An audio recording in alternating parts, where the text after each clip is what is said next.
Okay, so matagal-tagal na rin guys mula nang nag-review ako ng isang Realme phone. So nandito sa atin ngayon yung bagong release nila na C65. Tapos nandito na rin yung Realme Buds T110. So yan yung box niya. Ayan. So ito yung actual na earbuds. Ayan. So dun muna tayo sa presyo pala bago tayo magkalimutan. So ito munang C65 ay may presyo na 9,999 pesos. Tapos ito namang Realme Buds T110 ay 1,399 pesos. Pero mas maganda, tingnan nyo yung mga link dyan sa description box sa baba para sa updated pricing.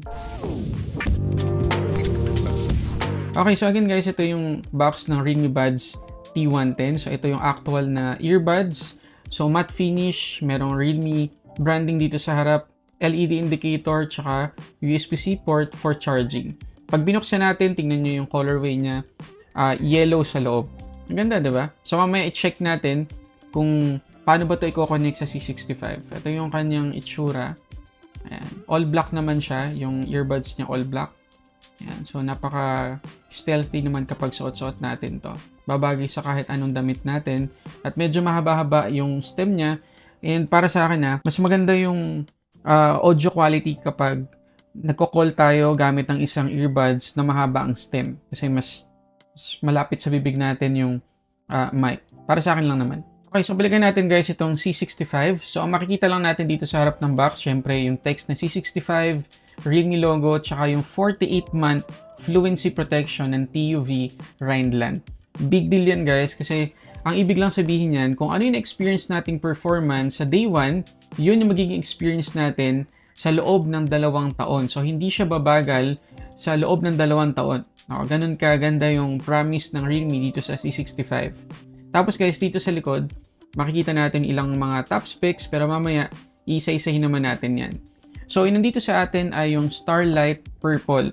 Pero if ever na ayaw natin ng Starlight Purple, meron pang Starlight Black. So again, i-check nyo yung link dyan sa description box sa baba. So una natin makikita dito sa box ay yung kanyang document sleeve na merong Make It Real. Tapos sa loob nyan, meron tayong SIM ejector pin at documentations, pati yung jelly case niya. So gusto ko lang ipakita sa inyo yung case niya guys kasi protected lahat, pati yung camera module, balot na balot. Diba? So maganda, protected talaga. However, yung mga ganitong klase ng case, ano lang talaga, temporary lang kasi madaling dumilaw to. So, bili agad kayo ng mas magandang case dito. Tapos, ito na yung ating C65, nakabalot sa isang matte na plastic. Check natin yung Starlight Purple. Ayan siya guys. Ganda naman, diba? Napaka-elegante tingnan. Merong glitter effect tsaka holographic effect na nilagay dito yung Realme. Ganda oh. Kapag tinuturn natin, makikita natin yung design niya sa likod. Okay, so balikan natin yan mamaya. Tingnan muna natin tong ilalim. So meron tayo ditong USB-C to USB-A cable. Ayan, for charging. Tapos, nandito yung ating 45 watts na SuperVOOC charger.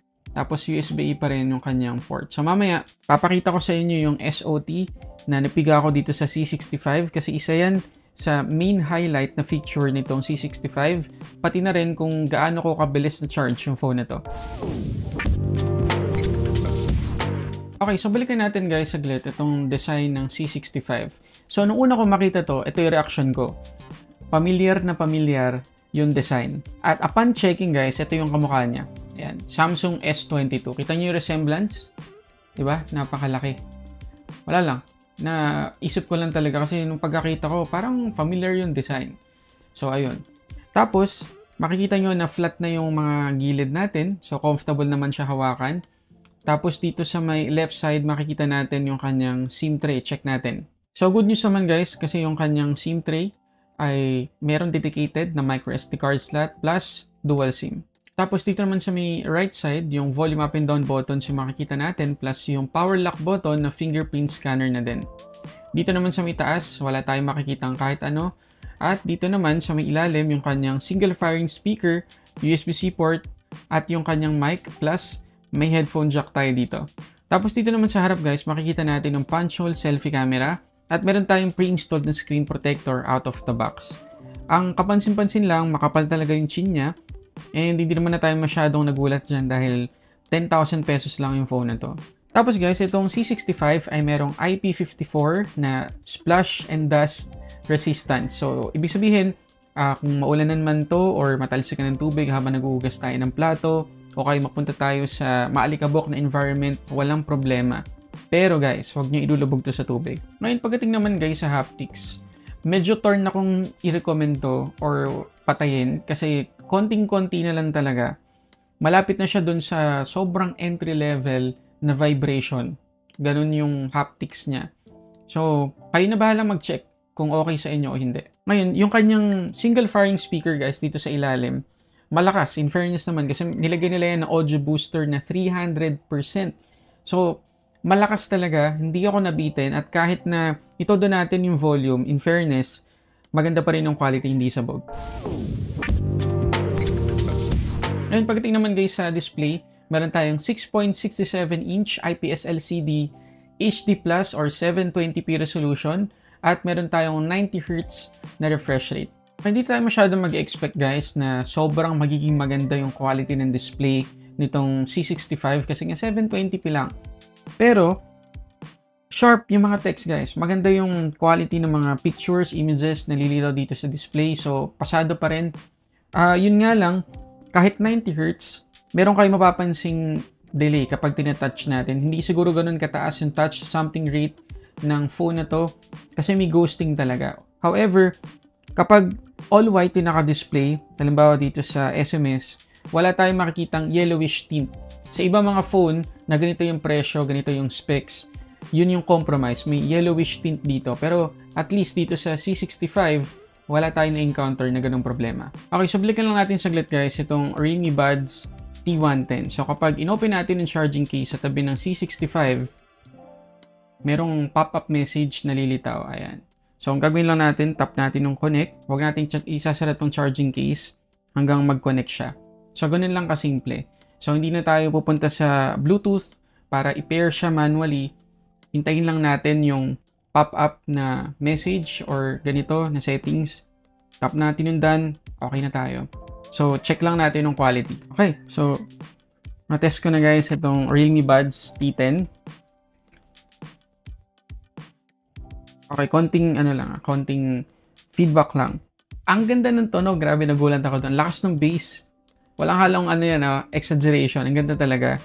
So, kung mahanap kayo guys ng murang Bluetooth earbuds, maganda yung quality, tapos pwede pa siya sa gaming kasi meron siyang 88 milliseconds na super low latency mode, tapos IPX5 water resistance.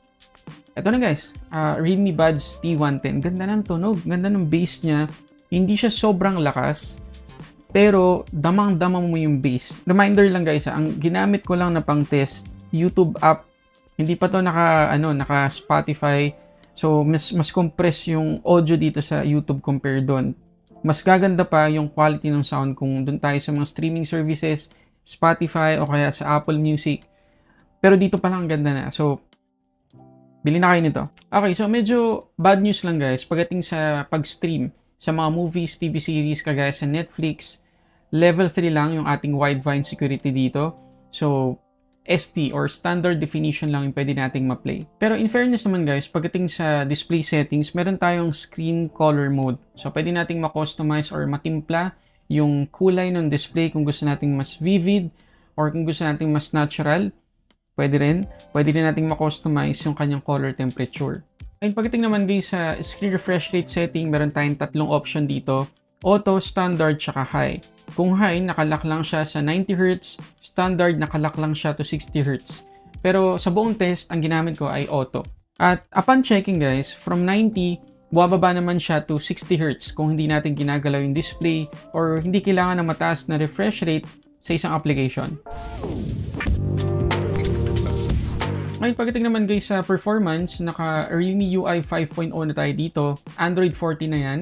Helio G85 yung ating chipset, 8GB LPDDR4X yung ating RAM, 256GB naman na eMMC yung ating storage. So meron tayong tinatawag na RAM expansion dito sa Realme UI. So kapag in-on natin yan, makakapamili tayo from 4, 6, or 8GB. So nasa sa atin na kung gaano kalaking storage yung kukunin natin para maging RAM. Pero tingnan natin yung effect niyan sa performance. Okay, so ito guys yung AnTuTu score na nakuha natin dito sa C65 kapag naka-on yung kanyang RAM expansion, 284,543. Pero i-off natin. Tingnan natin kung mag-i-improve yung performance. Okay, so medyo nag-improve naman guys. Naging 285,686. So, hindi ko pa rin marirecommend na i-onin nyo yung RAM expansion kasi gagamitin naman natin tong phone na to sa mga everyday apps like YouTube, TikTok, Facebook, Instagram, mga ganyan lang. Di tayo mag-open dito ng mabigat na application or games. So, okay na. Kahit naka-off yung RAM expansion, mas mabilis pa yung performance. Okay, mention ko lang din guys na meron tayong tinatawag na AI boost dito sa Realme C65. So, pwede nating i-optimize yung performance dito. Tapos dito sa game boost, mako-customize natin yung minimum CPU frequency tsaka minimum DDR frequency. So, malaking bagay yan para maset natin yung performance ng game tsaka sa everyday applications natin. Meron din tayo guys ditong air gestures. So, pwede nating makontrol or maswipe yung isang application gamit lang yung hand gesture natin. So, malaking bagay to. For example, ginagamit natin yung phone kapag or habang nagluluto tayo, naghuhugas ng pinggan or naglalaban ng mga damit, hindi na natin kailangang i-touch yung display dahil basa yung kamay natin. So, hand gesture lang, pwede na. Yun nga lang, meron lang ilang mga supported apps sa ngayon. Hindi pa sa lahat ng apps gagana to. Facebook, YouTube, Instagram, TikTok. Yun pa lang yung mga supported na mga apps niya. Pero malaking bagay na kasi yun naman yung palagi natin ginagamit. At mention ko lang, una ko narinig yung air gesture sa O+. Hindi ko alam kung maalala nyo yun. Tapos meron din tayo tinatawag na dynamic button. So pwede tayo mag-set ng action depende sa kung ilang touch or ilang pindot yung gagawin natin dito sa kanyang power lock button. Tapos, ang maganda pa dyan, kapag sinipe natin yung power lock button pataas or pababa, tingnan nyo. Ayan. Volume control siya, guys. Galing, oh. Nabilib lang ako kasi minsan lang ako makakita ng ganito. Pero syempre, medyo mabagal siya. Ayan, oh. Ganun mo na lang. Ngayon, pagdating naman guys sa gaming, makikita nyo dito sa Asphalt 9 na hindi niya na-generate lahat ng graphics. Pero for the most part, napaka-smooth at wala tayong noticeable na lag or frame drops na mapapansin. Dito naman sa CarX Rally, nakasagad yung ating graphic settings, pero nakaka 30 FPS pa rin siya sa buong gameplay. So okay naman. Pero hindi ko pa rin marirecommend talaga itong C65 sa gaming. Okay, so dito naman tayo guys sa kanyang camera. So meron tayong 50 megapixels na main shooter, 2 megapixels na depth sensor, at 8 megapixels na selfie camera. So check natin ang mga sample photos at videos.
Okay, so ito naman guys, yung ating 1080p, 30 frames per second na selfie video recording dito sa C65. So, okay naman siya. Hindi tayo ganun ka-sharp.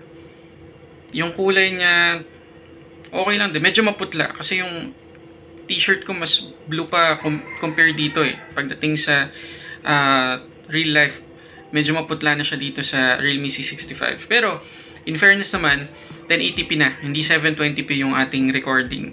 Pero okay guys, ano masasabi nyo? Comment kayo sa baba. Okay, so puntahan naman natin ngayon ang kanyang battery performance. So 5,000 mAh yung capacity natin at capable sa 45 watts na charging speed. Tingnan nyo naman guys kung gaano kalaking SOT na piga natin dito. 15 hours and 34 minutes. Ganon katindi itong Realme C65. So kung gagamitin natin to buong maghapon sa work o kaya habang bumabiyahe tayo, meron tayong GPS-based application na pinapatakbo, hindi po ito agad-agad malulobat. Ganon kaganda to. So highly recommended to para dun sa mga naghahanap ng phone na maganda yung battery performance. Pagdating naman sa charging, from 14 to 100%, 1 hour and 7 minutes ko lang na-charge yung phone na to. Okay, so yun na lahat guys sa mga gusto kong i-share sa inyo tungkol dito sa Realme C65. Kung kayo yung tatanungin, bibili nyo ba yung phone na to? Comment kayo dyan sa baba. So maraming salamat sa panonood para sa samot-saring unboxing reviews. This is Sulit Tech Reviews.